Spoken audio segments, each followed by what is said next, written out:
Ma fille, en fait, est porteuse d'une, anomalie génétique et cette anomalie, génétique est associée à un syndrome qui s'appelle le syndrome de Rett.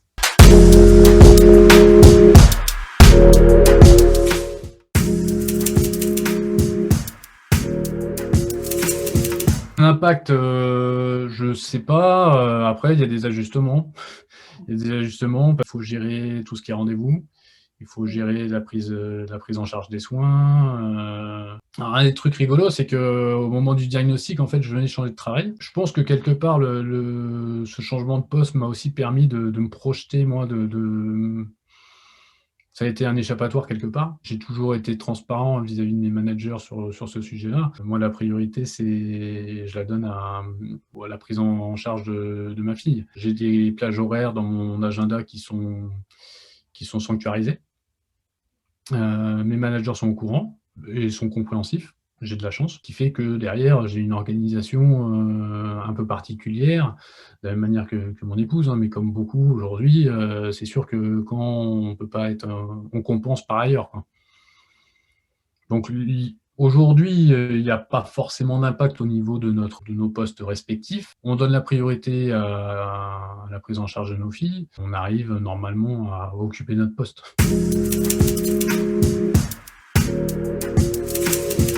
Aujourd'hui, je suis l'homme que je suis, aussi, par ça.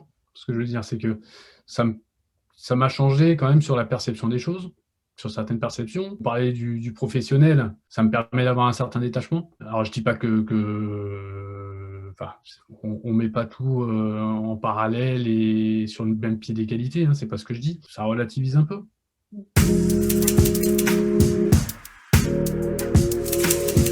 Une des difficultés, lorsque, on est en télétravail, c'est quand notre fille revient avec, la personne qui s'en occupe, quand on est là, bah, ça va la perturber. Elle va avoir tendance à venir nous solliciter, donc ça, c'est pas simple à gérer. C'est comme tout, hein, télétravail, c'est sympa, en fait, quand on a les bonnes conditions pour le faire. Pas toujours le cas avec notre fille. Non, au niveau des prises en charge, 1er confinement, bah, il y a des choses qui se sont arrêtées. Après, ça s'est assez rapidement remis en place. Nous, on était contents que tout se remette en place, très honnêtement, hein.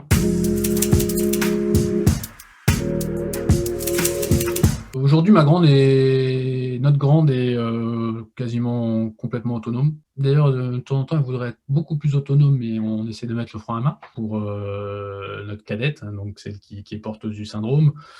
On est obligé d'avoir un accompagnement. Donc, quelqu'un qui la prend en charge en sortie d'IME, jusqu'à 19h30, le temps que nous, on finisse nos journées de travail. Alors, si je vous fais une semaine type, 2 séances de psychomote, 1 séance d'ortho, ça c'est une demi-heure chacune. Le mercredi après-midi, elle a une intervenante extérieure qui vient sous la supervision d'une psychologue, 2 heures par semaine pour la solliciter. Après, il y a l'IME. Alors l'IME, c'est aussi particulier parce que l'IME, il faut la poser à 9h, que c'est soit mon épouse, soit moi qui la déposons. Donc 9h, ça fait arriver au bureau 9h30. Ce qui peut de temps en temps être assez particulier. Donc le soir, quelqu'un qui s'en occupe de 16h30 à 19h30. Et pour les activités piscine, poney, c'est mon épouse et moi qui prenons en charge, c'est le samedi.